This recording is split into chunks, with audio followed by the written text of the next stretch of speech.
Hello viewers, কেমন আছেন সবাই? আশা করছি আপনারা যে যেখানেই আছেন ভালো আছেন। তবে এমন একটা পরিস্থিতি যাচ্ছে যে সময়ে আমরা আতঙ্কের মধ্যেই বেশিরভাগ সময় কাটছে।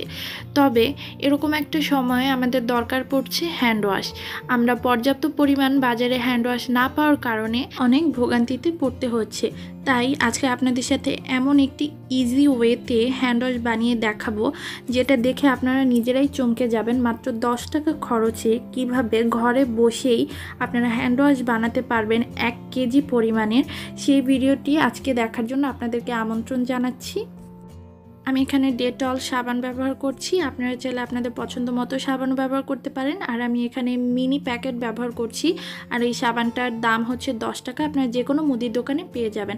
আপনারা চাইলে এরকম মিনি প্যাকেট লাইফবয় সাবানও ইউজ করতে পারেন। তো আমি এখানে আপনাদেরকে ডেটল সাবান দিয়েই আজকের হ্যান্ড ওয়াশ তৈরি করে দেখাচ্ছি। আমি এখানে 2টা সাবানই ব্যবহার করছি, আপনারা চাইলে একটি সাবান দিয়েও বানিয়ে নিতে পারবেন। তো এখন আমি প্যাকেট থেকে সাবানটাকে বের করে নিচ্ছি। আমি যে প্রসেসে করব আপনারাও সেম প্রসেসেই করবেন, সেক্ষেত্রে আপনাদের হ্যান্ড ওয়াশটা পারফেক্ট হবে। এত ছোট সাইজের সাবান দিয়েও কিন্তু আপনারা অনেক বেশি পরিমাণের হ্যান্ড ওয়াশ তৈরি করতে পারবেন ঘরে বসে। এরপর আমি এরকম একটি গ্রেটার নিয়েছি এবং এর এই ছোট সাইড দিয়েই আমি সাবানটাকে গ্রেট করে নিব। বড় সাইড দিয়ে গ্রেট করলে সেক্ষেত্রে সাবানটা তাড়াতাড়ি গলে যাবে না, তাই আমি ছোট সাইড দিয়েই গ্রেট করে নিচ্ছি। আপনারা সেমভাবে গ্রেট করে নেবেন, সেক্ষেত্রে আপনাদের খুব ইজিলি সাবানটা গলে যাবে।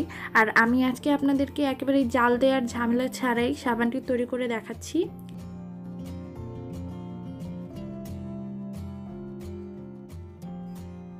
তো আমি দুটো সাবানকেই খুব ভালোভাবে গ্রেট করে নিয়েছি, আর গ্রেট করার পর এরকম হয়েছে।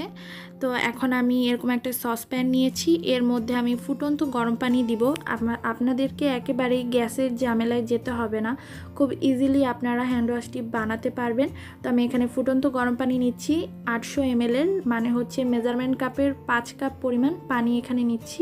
আপনারা কিন্তু একেবারেই গরম পানিটা নেবেন, ঠান্ডা পানি নিলে কিন্তু সেক্ষেত্রে সাবানটা গলবে না। তো আপনারা গরম পানিটা নেওয়ারই চেষ্টা করবেন।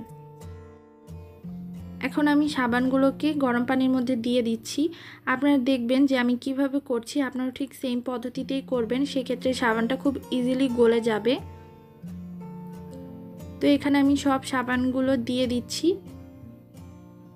এরপর সাবানগুলো দেওয়ার পরে আমি নেড়ে চেড়ে খুব ভালোভাবে সাবানটাকে গলিয়ে নিব। আর এটা কিন্তু ফুটন্ত গরম পানি হতে হবে, আমি বারবার বলছি, সেই ক্ষেত্রে কিন্তু সাবানটা খুব ইজিলি গলে যাবে।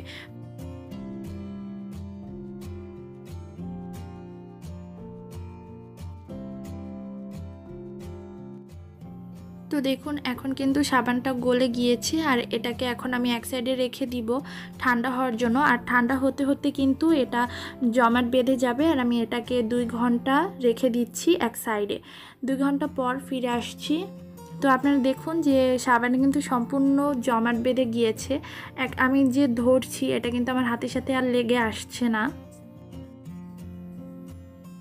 এখন এরকম একটি হ্যান্ড উইক্স দিয়ে সাবানটিকে খুব ভালোভাবে মিশিয়ে নিব, এবং এটা যখন আমি মেশাতে থাকবো সেই ক্ষেত্রে কিন্তু এটা একেবারে হ্যান্ড ওয়াশের মতোই হয়ে যাবে। এরকম শক্ত হয়ে গেলে ভয় পাওয়ার কোনো কারণ নেই। এটা যখন আমরা হ্যান্ড উইক্স দিয়ে খুব ভালোভাবে ব্লেন্ড করে নিব, সেক্ষেত্রে পারফেক্ট হ্যান্ড ওয়াশ তৈরি হবে। তো আপনারা চাইলে হাত দিয়েও করে নিতে পারেন। আমি এখানে আমার সুবিধার্থে হ্যান্ড উইক্সই ব্যবহার করছি, আপনারা চাইলে আপনাদের সুবিধা মতো হাত দিয়েও করে নিতে পারেন।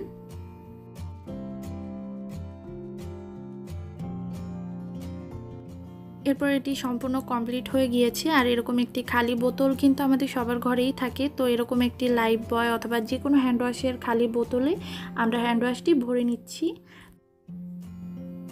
এখানে এরকম একটি মোটা কাগজ ব্যবহার করছি, যেন হ্যান্ড ওয়াশের বোতলের মধ্যে খুব ইজিলি আমরা এই হ্যান্ড ওয়াশটা ঢোকাতে পারি, সেই জন্যই। তো তোমরা দেখো যে আমি কিভাবে করছি।